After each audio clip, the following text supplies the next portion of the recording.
अल्हम्दुलिल्लाहि Kaffa वसलामुन अला इबादिहिल्लज़ीना इस्तफ़ा वसल्ले वसल्लिम वबारिक अला नबिय्यिनल मुस्तफ़ा व अला आलिहि व अस्हाबिहि नुजूमिल हुदा क़ादतित तुक़ा अम्मा बाद बाबुन फ़िल मिअराजी अल फ़स्लुल अव्वल अन क़तादता अन अनस इब्न मालिक अन मालिक इब्न सअसअता अन्ना नबिय्यल्लाहि सल्लल्लाहु अलैहि वसल्लम हद्दसहुम अन लैलतिन उसरिया बिही बैनमा अना फ़िल हतीमी व रुब्बमा क़ाला फ़िल हिज्रि मुज़तज़िअन। देखो तुम्हादेर काछे आजके मेराजेर घटनाटा बला हबे। सही बुखारीते जे विस्तारित रिवायत आछे, मुस्लिम शरीफेर जे विस्तारित रिवायत आछे, सेई रिवायतई एखाने प्रथमे देया हयेछे, सेटा तोमरा शुनते पाबे। हादिसेर तर्जमार आगे आमी मेराजेर खोलासाटा तोमादेर सामने बोले देई। मेराज माने सीढ़ी। आल्लाहर नबी सल्लल्लाहु अलैहि ओयासाल्लामेर काछे आसमान थेके बैतुल मुक़द्दास पर्यन्त एकटा सीढ़ी एसेछिलो। सेई सीढ़ी चढ़े उनि प्रथम आसमान द्वितीय आसमान आल्लाहर आरश पर्यन्त गेछिलेन। एई जन्य एके बला हय मेराज। जेने राखा दरकार मेराज केवल যত পায়গম্বর এসেছেন আমাদের নবীর ভাগ্যেই নসিব হয়েছে। এর আগে কোনো নবীর ভাগ্যে মেরাজ নসিব হয়নি। এটা আমাদের নবীর খুসুসিয়াত, স্পেশাল মর্যাদা। আল্লাহর নবী সাল্লাল্লাহু আলাইহি সাল্লামের মেরাজ হয়েছিল ঘুমন্ত অবস্থায় না জাগ্রত অবস্থায়? জমহরে ওলামাদের মত, দু একজন বলেছেন ঘুমন্ত অবস্থায়। ঘুমন্ত অবস্থায় তো অনেক কিছু দেখা যায়, তাহলে আর ফজিলত কি হলো? কেউ 4 আসমানে যায়, কেউ 5 আসমানে যায়। আসলে সশরীরে জাগ্রত অবস্থাতে হুজুর আকরাম সাল্লাল্লাহু আলাইহি ওয়াসাল্লামের মেরাজ হয়েছিল। এমন নয় শুধু রুহুটা চলে গেছিল আর শরীরটা এখানে পড়েছিল, তা নয়। সশরীরে মানে শরীর সহ, জেগে জেগে, ঘুমন্ত অবস্থায় নয়।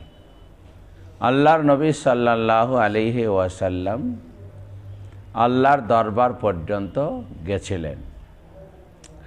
বিশ্বনবী সাল্লাল্লাহু আলাইহি ওয়াসাল্লাম মেরাজে তো গেছিলেন, কিন্তু কবে গেছিলেন এ ব্যাপারে অনেক ইখতিলাফ আছে। তবে সর্বসম্মতিক্রমে এটা মত হলো তায়েফ থেকে আসার পর। তায়েফে যে বিশ্বনবী সাল্লাল্লাহু আলাইহি ওয়াসাল্লাম কষ্ট করে মার খেয়ে ফেরত আসলেন। হযরত খাদিজা রাদিয়াল্লাহু তাআলা আনহাও চলে গেছেন বিদায় নিয়ে। হিজরতের কিছু আগে আল্লাহর নবী সাল্লাল্লাহু আলাইহি ওয়াসাল্লামের মেরাজ হয়েছিল। সেটা কি মাসে? কেউ বলে শাওয়াল মাস, কেউ বলে রমাদান মাস। তবে লোকের কাছে মশহুর হয়ে আছে রজব মাসের 27 তারিখ। এখন আল্লাহর নবী সাল্লাল্লাহু আলাইহি ওয়াসাল্লামের যে মেরাজ ঘটল, এটা তো রাত্রিতে ঘটেছিল। কেউ বলছে হুজুরের হিজরতের 6 মাস আগে, কেউ বলছে 9 মাস, কেউ 12 মাস, কেউ 14 মাস, কেউ 18 মাস, অনেক মত আছে। তবে এটা জেনে রাখা দরকার, তাইফ থেকে আল্লাহর নবী ফেরত আসলেন, তারপরে হযরত খাদিজাও ছিলেন না। ঠিক এমন অবস্থায় আল্লাহর নবী সাল্লাল্লাহু আলাইহি সাল্লামের সব কষ্ট শেষ। তখন আল্লাহ তাবারক তাআলা বিশ্বনবী সাল্লাল্লাহু আলাইহি সাল্লামকে এই মর্যাদা দিয়ে তিনাকে বহুত বড় খুশি করেছেন। ঘটনাটা কি ঘটল?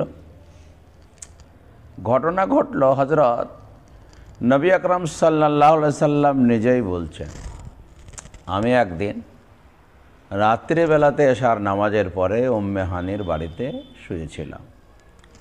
উম্মে হানিকে তোমরা চিনছো, এটা হজরত আলীর বোন, ওনারও চাচাতো বোন, উম্মে হানি বিনতে আবি তালিব রাদিয়াল্লাহু তাআলা আনহা। তো তিনি ঘুমিয়ে আছেন, কিছুটা ঘুমিয়েছেন, কিছুটা জাগ্রতা, এই অবস্থা। ঠিক সেই সময়তে মনে হলো যেন ঘরের ছাদ ফেটে গেল এবং হজরত জিবরাইল আলাইহিস সালাতু ওয়াস সালাম ঘরে ঢুকলেন। ঢোকার পরে হুজুরকে নিলেন, সাথে হজরত মিকাইলও ছিলেন। তিনি আধঘুম অবস্থায়, এখনো ভালো হয়ে জাগেননি, তন্দ্রা আছে। সেই অবস্থায় হুজুরকে তুলে নিয়ে যাই হিজর বা হাতিম। হাতিম বা হিজর বলা হয় কোন জায়গাটা? দেখবা তোমরা যারা ফটোতে কাবা শরীফ দেখেছ, কাবা শরীফের পাশে একটা জায়গা ঘেরা আছে, ছোট করে সাইডে একটা জায়গা ঘেরা আছে। ওই জায়গাটা সহ কাবা শরীফ ছিল আগে, কিন্তু কুরাইশ বংশের পয়সার অভাবে অত বড় করেনি, খানিকটা জায়গা ছেড়ে দিয়ে কাবা করেছে। তো ওই জায়গাটা এখনো ঘেরা আছে, এটা হাতিম বলা হয়। সেই জায়গাতে ওনাকে শোয়ানো হলো। তিনি তখনও প্রায় ঘুম ঘুম অবস্থা। তারপরে ফেরেশতারা অস্ত্র নিয়ে এসে হুজুরের সিনা চাক করলেন, একদম কণ্ঠনালী থেকে নিয়ে নাভির নিচ পর্যন্ত ফরফর করে ফেলে দিলেন। তারপরে হুজুরের কলব মোবারক বার করলেন, জমজমের পানি দিয়ে ভালো করে ধুলেন। এর দ্বারাই ওলামারা লিখছেন যে কাউসারের পানি বা সালসাবিলের পানি, তার থেকেও দামি পানি হলো জমজমের পানি। কেন আল্লাহর নবীর দিল কাউসারের পানি এনেও তো ধুতে পারতেন, সালসাবিলের পানিও তো এনে ধুতে পারতেন, কিন্তু জমজমের পানি দিয়ে ভালো করে ধুইয়ে দিলেন। দিয়ে তারপরে সোনার তস্তরি করে প্লেটে করে ঈমান এবং হিকমত নিয়ে এসে হুজুরের অন্তরে ভরে দিলেন। দিয়ে ভালো করে হাটও সেলাই হলো, তারপর আবার বক্ষদেশও ভালো করে সেলাই করে দেয়া হলো। তোমরা জানো হুজুর সাল্লাল্লাহু আলাইহি ওয়াসাল্লামের সেনাচাক 4 বার হয়েছে। হযরত দাই হালিমা সাদিয়ার বাড়িতে যখন তিনি 4 বছর বয়স, তার বছরে 10 বছর বয়সে একবার ওনার সেনাচাক হয়েছে। তারপর 40 বছরে নবুয়তের আগে আর একবার ওনার সেনাচাক হয়েছিল। বক্ষ বিদরণ শেষের বেলায় মেরাজে যাওয়ার আগে, যেহেতু ওনাকে অনেক দূর উঠতে হবে, তাহলে তার জন্য একটা হিম্মত, ক্ষমতা, শক্তি চাই। আল্লাহ তাবারক তাআলার কাছে মোলাকাত করবে, যেখানে কোনো ফেরেশতা যেতে পারেন না, এমনকি জিবরিল পর্যন্ত যেতে পারে না, সেইখানে তিনি পৌঁছবেন। তাই তেনার অন্তর সাফ সুতরা করে ঈমান এবং হিকমতে ভরে দেয়া হলো। তারপরে বিশ্বনবী সাল্লাল্লাহু আলাইহি ওয়াসাল্লাম বলছেন, একটা জন্তু আনা হলো, তার নাম হলো বোরাক। আর বোরাক মানেই বুঝতে পারছো বিজলি। বিজলির যেমন বোতাম টেপা হয়, এখানে যদি সুইচ টেপা হয়, দেখা যায় সরুলিয়ার ওপারেও যেই লাইট জ্বলতে পারে, পারে না? পারে না। তো ওই বিজলি মতো গতি ছিল ওই জন্তুটার। তার এক কদম থেকে আরেক কদম তত দূরে পড়তো যত দূর তার নজর যায়, যত দূর সে দেখতে পায়, এই তত দূরে আর এক কদম পড়ত। এইরকম বোরাক নিয়ে এসে হুজুর সাল্লাল্লাহু আলাইহি ওয়াসাল্লামকে বলা হলো, আপনি চড়ুন। বোরাক একটু লাফালাফি করতে লাগলো। হযরত জিবরাইল বললেন, তুমি মুহাম্মদের সঙ্গে এমন করছো, এইরকম সওয়ারি তোমার উপরে জীবনে আর ওঠে নেই। তো বললাম, এই জন্যই করছি, আমাকে যেন জান্নাতেও আমার নবী আমার উপরে সওয়ার হন। তো নবীজি বললেন, ঠিক আছে। তারপরে নবী আকরাম সাল্লাল্লাহু আলাইহি ওয়াসাল্লাম সওয়ার হলেন, হযরত জিবরাইল রদিফ হলেন, নবীজি ড্রাইভার হলেন, সামনে থাকলেন। আবার কোন কোন রেওয়ায়েতে আছে জিবরিলই ড্রাইভার হলেন, সামনে থাকলেন, নবীজি পিছনে থাকলেন। কিন্তু স্বাভাবিক নবীজিই সামনে থাকাটা। আল্লাহর নবী সাল্লাল্লাহু আলাইহি ওয়াসাল্লাম চললেন, জিবরিল চললেন, আর যেমন চড়া আর তেমনি শাঁ শাঁ করে উঠতে লাগলো, দৌড়তে লাগলো, এত দূরে দূরে পা ফেলতে লাগলো। আল্লাহর নবী যেমন চলতে লেগেছেন ঠিক তেমনি একজন বুড়ি মহিলা বলে, বাবা মুহাম্মদ শোনো শোনো শোনো। হযরত জিবরিল বললেন, ওদিকে কান দেবেন না, আপনি হাঁটা দেন। কিছুক্ষণ পরে আর একজন বুড়ো বৃদ্ধ লোক বলল, মুহাম্মদ শোনো শোনো। জিবরাইল বললেন, ওদিকে কান দেওয়ার দরকার নাই, আপনি হাঁটা দেন। বলো বুড়িকে, বলো ওটা তোমার দুনিয়া, দুনিয়া চাইছে তুমি আল্লাহর কাছে যেন না যেতে পারো। বুড়োকে বলো আজাজিল শয়তান, ও চাইছে তার দিকে আকর্ষণ করে তোমাকে যেন ভুলিয়ে রাখে, তুমি যেন না যেতে পারো। আল্লাহর নবী চলতে লাগলেন। কিছু দূর যেতে যেতে দেখা গেল এক এলাকাতে হযরত জিবরাইল বললেন, নামুন। নেমে দেখলেন সেখানে বড় বড় খেজুরের বাগান, প্রচণ্ড খেজুর গাছ। আল্লাহর নবীকে বলা হলো, আপনি এখানে 2 রাকাত নামাজ পড়ুন।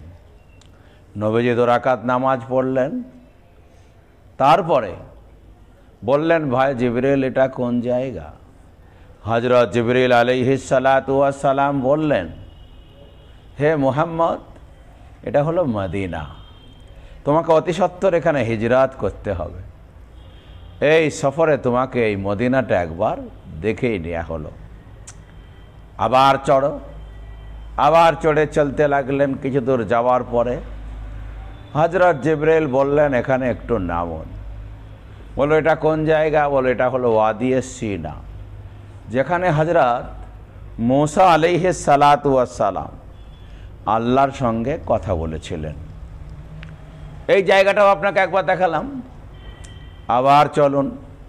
আবার চড়ে কিছু দূর যেতে যেতে বললেন, এখানে নামুন, এখানে 2 রাকাত নামাজ পড়ুন। 2 রাকাত নামাজ পড়লেন। বললো এটা কোন জায়গা? বললো এটা হলো মাদিয়ান।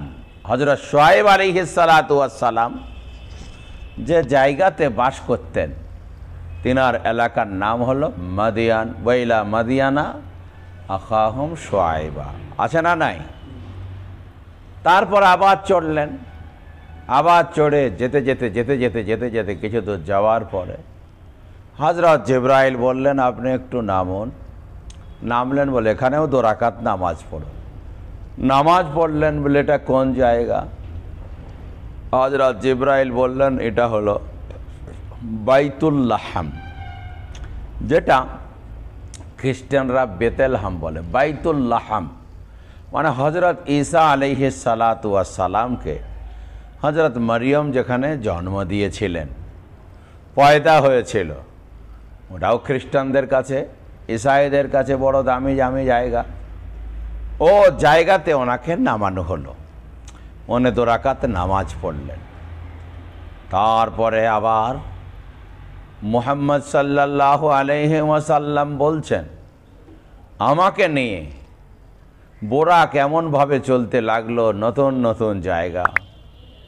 কিছু দূর যাওয়ার পরে আমি দেখতে পেলাম কতগুলা লোক, তাদের মাথাতে পাথর মারা হচ্ছে। আবার পাথরটা কুড়িয়ে আনলে আবার তাদের মাথা ঠিক হচ্ছে। তারা মা বাপ বাপরে বাপরে করছে। বলো এরা কারা? আল্লাহর নবী সাল্লাল্লাহু আলাইহি সাল্লামকে জিবরিল বললেন, এরা আপনার উম্মতের তারায় যারা ফরজ নামাজে সুস্তি করে, ঢিলঢাল করে, তাদেরকে এভাবে মায়ের দেয়া হবে। আবার চলতে লাগলেন। চলতে চলতে কিছু দূর যাওয়ার পরে দেখতে পেলেন কতগুলা লোক, তারা পাথরের লোকমা পুকুরে ঘুরে বেড়াচ্ছে আর তারা পাথর খাচ্ছে। বলো এরা কারা? হযরত জিবরাইল বললেন, এরা হলো আপনার উম্মতের সুদখোর।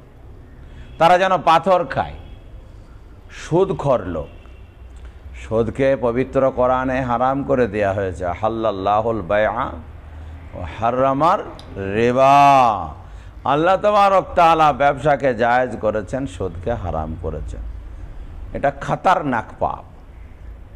বিশ্বনবী সাল্লাল্লাহু আলাইহি সাল্লাম আবার চললেন, কিছু দূর গেলেন, যেতে যেতে যেতে যেতে কিছু লোককে দেখলেন যে তাদের উলঙ্গ অবস্থা, লজ্জাস্থানে যেন সাপ বিচ্ছু ঝুলছে। বলে এরা কারা? বলে এরা আপনার ওই লোক উম্মত যারা মালের যাকাত আদায় করে না, তাদেরকে এইভাবে কষ্ট দেওয়া হবে। আবার কিছু দূর চলতে লাগলেন, অনেক নিশানা তিনি দেখেছিলেন, দু চারটে বলে দেখতে পেলেন বিশ্বনবী সাল্লাল্লাহু আলাইহি ওয়াসাল্লাম কতগুলা মানুষ একদিনেই ফসল বুনছে, সেই দিনেই গাছ হয়ে যাচ্ছে, সেই দিনেই কাটা হয়ে যাচ্ছে, আবার সেই দিনেই একদম ফসলে গাদা লেগে যাচ্ছে। বলে এরা কারা? আল্লাহর নবী সাল্লাল্লাহু আলাইহি সাল্লাম সাল্লামকে বললেন, এটা হলো আপনার উম্মতের মুজাহিদরা। তার আল্লাহর রাস্তায় দিন কায়েম করার জন্য যখন জিহাদ করে, তাদের নেকিতে এইভাবে পালা লেগে যায়, তাদের আখিরাতের ফসলে এইভাবে বোঝাই হয়ে যায়। দিনের দিন কোটি কোটি কোটি কোটি ইনকাম তারা করে। আবার গেলেন, যেতে যেতে দেখলেন কতগুলো কাঠ, তাতে কাঁটা লাগানো, যে যায় তা আটকে যায়। বলে এরা কারা? বলে এরা আপনার উম্মতের যারা ছিনতাইকারী, পথে বসে থাকবে লোককে ছিনতাই করার জন্য। কিছু লোককে দেখলেন যে কিছু লোক সব বিভিন্ন লকড়ি কাঠ বোঝাই করছে, বইতে পারবে না, আবার ভালো করে বোঝা বাঁধছে, বইতে পারবে না, ভালো করে বোঝা বাঁধছে। বলে এরা কারা? বলে এরা আপনার উম্মতের তারাই যারা লোকের আমানত নেবে, মসজিদের আমানত, মাদ্রাসার আমানত, লোকের আমানত। বলে আমার কাছে রাখো, বইতে পারবে না, খিয়ানত করে ফেলবে, কিন্তু শুধু বলবে আমাকে দাও, আমার কাছে থাকলে তোমাদের টাকা পয়সা আমানত রক্ষিত থাকবে।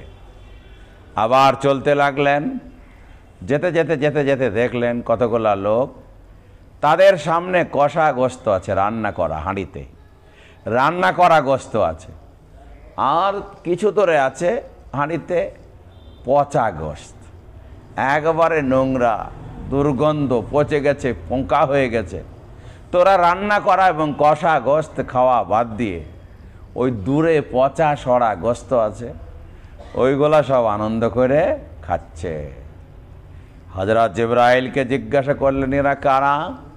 হযরত জিবরাইল বললেন এরা আপনার উম্মতের তারাই যাদের বাড়িতে বিবি থাকে, সে হলো কষা গোস্ত, যত পারো খাও, আনন্দ করো, ফুর্তি করো, কিন্তু বিবিকে রেখে দিয়ে অনেক লোক তা অন্য জানিয়া নারীর সঙ্গে ব্যভিচার করে, তারা যেন কষা বাদ দিয়ে, রান্না বাদ দিয়ে পচা খায়।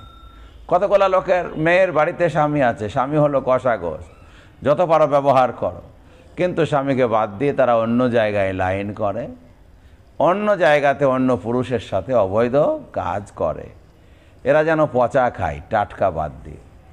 তারপরে কিছু দূর গেলেন, যেতে যেতে যেতে দেখলেন কতগুলা লোক বসে আছে, আর তাদের জিভের ডগা, ঠোঁটের ডগা আগুনের কাঁচি দিয়ে কাটা হচ্ছে। বলে এরা কারা? বাপরে মারে করছে। বলে এরা হলো আপনার উম্মতের বক্তা, যারা বড় বড় কথা বলে কিন্তু নিজে আমল করো না, বড় বড় লেকচার করে। লিমা তাকুলুনা মা লা তাফআলুন কাবুরা মাকতান ইনদাল্লাহ আন তাকুলু মা লা তাফআলুন। আল্লাহর কাছে এটা খুব ভারী যে তোমরা যে সমস্ত আমল করো না লোককে বলে বেড়াও। বিশ্বনবী সাল্লাল্লাহু আলাইহি ওয়াসাল্লাম বলছেন, আমি এইভাবেই চলতে লাগলাম। কিছু দূর যাওয়ার পরে চলতে চলতে চলতে চলতে চলতে হযরত জিবরাইল আলাইহিস সালাতু ওয়াস সালাম বললেন, এখানে নামুন। নামলাম, সেখানে দেখলাম একটা জায়গা আছে, বলল এইখানে আপনার বুরাকটা বেঁধে দেন। আঙুলের ইশারা করলাম, খাদ হলো, দড়ি দিয়ে বুরাকটা বেঁধে দিলাম। তারপরে দেখলাম বিরাট এক মসজিদ, ওই মসজিদে হাজার হাজার লোক অপেক্ষা করছে কার জন্য? এই মসজিদটার নাম হলো মসজিদে বাইতুল মুকাদ্দাস। আল্লাহ তাআলা পবিত্র কোরআন শরীফে বলেছেন, সুবহানাল্লাযী আসরা বিআবদিহি লাইলাম মিনাল মসজিদিল হারামে ইলাল মসজিদিল আকসা। এই যে মসজিদে হারাম থেকে শুরু হলো, আর মসজিদে আকসায় এতক্ষণে পৌঁছালেন। তাহলে জানা যাচ্ছে এই সমস্ত দৃশ্য যে দেখানো হলো বিশ্বনবী সাল্লাল্লাহু আলাইহি ওয়াসাল্লামকে কোথায় কোথায় নিয়ে যেয়ে এগুলো মসজিদে আকসায় পৌঁছানোর আগে। এক হলো ইসরা আর এক হলো মেরাজ। এই যে সফরটা দেখলে, এই সফরটাকে ইসরা বলা হয় বা আসরা বলা হয়। আর এর পরের যে লম্বা আরশ পর্যন্ত সফর, এটাকে মেরাজ বলা হয়। আবার দুটোকে কেউ ইসরা, দুটোকেও মেরাজ বলে, এটা বলে, দুটোই নাম। এইখানে আল্লাহর নবী সাল্লাল্লাহু আলাইহি ওয়াসাল্লাম অবতরণ করলেন, দেখলেন আগে থেকেই কতগুলা লোক দাঁড়িয়ে আছে, মসজিদে ঢুকলেন, তারা সব কাতার দিয়ে দাঁড়িয়ে আছে, কার যেন অপেক্ষা করছে। মুক্তাদি তো সব আছে, ইমাম নাই, ইমামের অপেক্ষা হচ্ছে, ইমামের পিছনে 2 রাকাত নামাজ পড়বেন। সবাই দাঁড়িয়ে আছে। আল্লাহর নবী সাল্লাল্লাহু আলাইহি ওয়াসাল্লামকে ধাক্কা দিয়ে জিবরাইল আগিয়ে দিলেন, বললেন আপনি নামাজ পড়ান। আল্লাহর নবী নামাজ পড়িয়ে দিলেন। আর সমস্ত মুসল্লিগণ, মুক্তাদিগণ চুপচাপ নামাজ পড়ল। নামাজের শেষে জিবরাইলকে জিজ্ঞাসা করলেন, এরা কারা? বলে এরা হলো তামাম আম্বিয়া। কারা? তামাম আম্বিয়ায়ে কেরাম। আপনার পিছনে নামাজ পড়ার জন্য আল্লাহ তাবারক তাআলা তাদের আত্মাকে সুরত বানিয়ে এখানে পাঠিয়ে দিয়েছে। তখনই তো উনি ইমামুল আম্বিয়া হয়ে গেলেন, মানে সমস্ত নবীদের ইমাম হলেন না? হলেন না? সমস্ত নবীদের ইমাম হয়ে গেলেন। বিশ্বনবী সাল্লাল্লাহু আলাইহি ওয়াসাল্লামের এই নামাজটা কেউ বলেছে এশার, কেউ বলেছে ফজর। আসলে তা নয়, ফজরও নয়, এশাও নয়। এটা একটা নফল নামাজ, বাড়তি নামাজ। তিনি ফজর পড়ে গেছিলেন, এশা পড়ে গেছিলেন, বাড়িতে এসে আবার ফজর পড়েছেন। সুতরাং ফজরও নয়, এশাও নয়, ওটা একটা নফল নামাজ। আল্লাহর নবীর সম্মানার্থে সবাই পড়লেন। তারপরে জিবরিল আলাইহিস সালাতু ওয়াস সালাম কিছু আম্বিয়ার সঙ্গে পরিচয় করে দিলেন। ইনি আদম, এনে মোসা, এনে এসা, এনে অমক, এনে তমক, এনে ইব্রাহিম, এনে দাউদ। সব নবীর সঙ্গে পরিচয়। তারা সব আপন আপন কিছু খুতবা পেশ করলেন, এনেও খুতবা পেশ করলেন। খুতবা পেশ করলেন, আলাপ হলো। আলাপের পরে কোনো কোনো রেওয়ায়েত আছে হজরত মুসার সঙ্গে ওখানে হজরত আদমের দেখা। বলো তুমি সেই আদম? বলো জি হ্যাঁ বাবু। বলে তুমি যা কাজ করেছো বাবা আদম, এ কাজ আর করে না। বলে কেন? বলে তোমার পাপের জন্যই তো আমাদেরকে দুনিয়াতে আসতে হলো। বলে আর সর্বনাশ। বলে কি? বলে তুমি কি তাওরাত পড়োনি? বলে না। পড়বো না কেন? তাওরাত আমার উপরে নাজিল হয়েছে। বলে তাতে কি লেখা আছে? বলে আপনি তো ওই গাছ না খেলে আমাদেরকে এখানে আসতে হতো না। এই তো হয়রানি ফিরাউনের সাথে কত লড়াই, মারামারি, কাটাকাটি। বলো শোনো, তুমি তাওরাতে পড়ছো না? আমাকে পয়দা করার 40 বছর আগে আল্লাহ তাওরাত লিখেছেন। তাতে কি লিখেছেন তিনি? যে আসা আদম রব্বাহু ফাগাওয়া, আদম এই গাছ খাবে এবং আল্লাহর অবাধ্য হবে। তা যা আমার ভাগ্যে লেখা আছে সে ব্যাপারে তুমি আমাকে এসব কেন বলো? তখন হজরত আদম জিতে গেলেন আর মোসা হেরে গেলেন। বিশ্বনবী সাল্লাল্লাহু আলাইহি ওয়াসাল্লাম যেহেতু অনেক দূর চলেছেন, তাই তেনাকে একটু নাস্তা করতে দেয়া হলো 4টে গিলাস। 1 গিলাস দুধ, 1 গিলাস মদ, 1 গিলাস পানি আর 1 গিলাস মধু। এই 4 গিলাস ওনাকে পেশ করা হলো। বলে এখানে আপনি একটু খান। আল্লাহর নবী সাল্লাল্লাহু আলাইহি ওয়াসাল্লাম ধড়াম করে দুধটা খেয়ে নিলেন। বুঝেছে তো? দুধের গিলাসটা খেয়ে নিলেন। আল্লাহর নবী সাল্লাল্লাহু আলাইহি ওয়াসাল্লামকে হযরত জিবরাইল বললেন, আসাবতাল ফিতরাতা, আপনি ফিতরত, স্বভাব, দিন একেই আপনি এখতিয়ার করেছেন। যদি আপনি মদ খেতেন আপনার উম্মত হয়তো পথভ্রষ্ট হতো, আপনি পানি খেলে আপনার উম্মত ডুবত। আল্লাহ তাবারক তাআলার নবী দুধ খেলেন, অন্য কিছু কিছু রেওয়ায়েত আছে একটুখানি মধু তিনি খেলেন। মধুতে তো উপকার আছেই, তোমরা জানো। মধু তিনি খেলেন। আল্লাহর নবী সাল্লাল্লাহু আলাইহি ওয়াসাল্লামকে এবার নিয়ে হযরত জিবরাইল আকাশের দিকে উঠলেন। দেখলেন একটা জাবারজাত একদম কাঞ্চন মুক্তার সিঁড়ি নেমে এসেছে। ওই সিঁড়ি দিয়েই ফেরেশতারা নাকি যাতায়াত করত। আকাশ থেকে নেমে এসেছে। বিশ্বনবী সাল্লাল্লাহু আলাইহি সাল্লাম জিবরিলের সাথে চলতে লাগলেন। কিছু দূর যাওয়ার পরে আল্লাহর নবী জিবরিলের সাথে যাচ্ছে, যেতে আর দেরি হয়, 500 বছরের রাস্তা চলে গেলেন। প্রথম আসমানের দরজায় গেলেন, দরজা দিয়ে আওয়াজ দিলেন, খটখট খটখট, কে? আমি জিবরিল। সঙ্গে কে? মুহাম্মদ। উনি কি আমন্ত্রিত? বলে হ্যাঁ, উনি আমন্ত্রিত। আমন্ত্রিত মানে ওনাকে দাওয়াত দিয়ে আনা হচ্ছে না এমনি ঢুকে পড়লে যাকে তাকে নিয়ে? বললে না, বলে উনি আমন্ত্রিত। বললেন ওনার আশা খুব হোক, ভালো হোক, মারহাবা, খুশ আমদিদ, ওয়েলকাম। দরজা খুলে দেয়া হলো। তারপরে দেখা গেল একজন ভদ্রলোক ওখানে বসে আছে। ও আল্লাহর নবী সাল্লাল্লাহু আলাইহি সাল্লামকে হযরত জিবরিল বললেন, ইনি হলেন আপনার পিতা আদম, এনাকে সালাম দেন। ওনাকে সালাম পেশ করা হলো। উনি বললেন, মারহাবাম বি ইবনে সালিহ ওয়া নবিয়্যিস সালিহ, আমি নেক নবীকে এবং নেক বিটাকে আমি ওয়েলকাম, খোশ আমদিদ জানাচ্ছি। এর দ্বারাই বোঝা যায় কারো বাড়িতে দরজায় যেতে গেলে, খটখট করতে গেলে প্রথমে বলতে হবে, জিজ্ঞাসা করলে যে আমি অমক, আর খটখট খটখট খটখট করছো, কে? আমি। আর আমি কে রে গাধা? বল আমি রকিব, আমি রাজেম, নাম করতে হবে। তারপরে সে জিজ্ঞাসা করতেই পারে সাথে কে আছে, তোমাকে কি অনুমতি আছে, এগুলা জিজ্ঞাসা করার অনুমতি আছে। তারপরে যে বসে থাকবে, যে আসবে তাকে সালাম দিতে হবে। মানে যে আসবে, যে বসে আছে তাকে সালাম দিতে হবে, এটাই কায়দা, বুঝলে তো? সালাম দিতে হবে। সালামের জবাব আদান প্রদান হলো। আল্লাহর নবী লক্ষ্য করে দেখলেন হযরত আদম আলাইহিস সালাতু ওয়াস সালাম ডান দিকে তাকালে তিনি হাসছেন, বাম দিকে তাকালে তিনি কান্না করছেন। হযরত জিবরাইলকে আল্লাহর নবী জিজ্ঞাসা করছেন, আমার বাপজি এখানে করছে? তো হযরত জিবরাইল বললে, নবী গো, ডান দিকে তাকালে ওনার যত জান্নাতি আওলাদ উনি লক্ষ্য করছেন, দেখতে পাচ্ছেন, তাই খুশিতে উনি হাসছেন।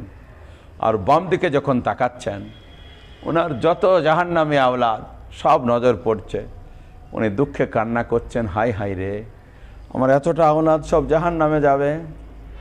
আল্লাহর নবী সাল্লাল্লাহু আলাইহি সাল্লামকে সব নবীর সাথে মোলাকাত করানো হয়নি, কয়েকজন নবীর সাথে মোলাকাত করা হয়েছিল। তার কারণও আছে। এই যে আদম আলাইহিস সালাতু ওয়াস সালামের সঙ্গে মোলাকাত করানো হলো কেন? ইশারা দেয়া হচ্ছে, তুমি প্রথমে আদমকে দেখো। আদমের প্রথম ঘর হলো জান্নাত, সেখানে আনন্দ করে বেচারা বাস করত, খুশি করত, বিবি হাওয়াকে নিয়ে মস্তি করত, যা ইচ্ছা তাই খেত, যত ইচ্ছা তথাই যেত, খুব আনন্দ ছিল। কিন্তু এর শখের ঘর তাকে ছাড়তে হয়েছে। তোমাকেও তোমার শখের ঘর মক্কা, যে মহব্বত ভালো, ওকে হিজরত করতে হয়েছে আদমকে দুনিয়াতে। তোমাকেও মক্কা ছেড়ে আগামীতে মদিনায় হিজরত করতেই হবে। হিজরতের ইশারা আদমকে দেখিয়ে তারপরে দ্বিতীয় আসমানে উঠলেন। ওইভাবে প্রথমে বললেন কে? বলে জিবরিল। সঙ্গে কে? মুহাম্মদ সাল্লাল্লাহু আলাইহি সাল্লাম। উনিকে আমন্ত্রিত? বলে হ্যাঁ আমন্ত্রিত। বলো খুলে দেয়া হলো, গেলেন। এর দ্বারা বোঝা যাচ্ছে আসমানের দরজা আছে, বুঝেছে তো? আসমানের গেট আছে, খুলে দেয়া হলো। গেলেন, ঢোকার পরে দেখলেন সেখানে হযরত ঈসা আর ইয়াহইয়া, এরা দুজন আপন খালাতো ভাই। হযরত ঈসা এবং ইয়াহইয়া আলাইহিমুস সালাম আল্লাহর নবী সাল্লাল্লাহু আলাইহি সাল্লামকে বললেন সালাম দাও। সালাম দেয়া হলো। হুজুর সাল্লাল্লাহু আলাইহি সাল্লামকে জবাব দিলেন। তারা বললেন, মারহাবাম বিন নবিয়্যিস সালিহ, আমরা নেক নবীকে খোশ আমদিদ, ওয়েলকাম জানাচ্ছি। এরাদের সঙ্গে মোলাকাত করিয়ে আল্লাহ তাবারক তাআলা ইশারা দিলেন, দেখো হযরত ঈসা আলাইহিস সালাতু ওয়াস সালাম এমন একজন পয়গম্বর, এত বড় বড় মর্যাদা দেখানো সত্ত্বেও বেচারাকে কষ্ট হইতে হয়েছে। ইহুদিরা বড়ই কষ্ট দিয়েছে, তার কিছু উম্মত মুরতাদ হয়েছে, তেমনি তাদেরকে শেষে শেষে নানান কষ্ট দেওয়া হয়েছে, হত্যা করা হয়েছে। তেমনি তোমারও ইহুদের দ্বারাতে অনেক কষ্ট পাবা। ঈসা যেমন পেয়েছে কষ্ট, তুমি ওদের দ্বারা চক্রান্তে পড়বে। ইহুদেরাই হযরত ঈসাকে বলেছিল আমরা শুলে দিয়েছি, ধরেছি, মেরেছি, কেটেছি, শেষ করে দিয়েছি।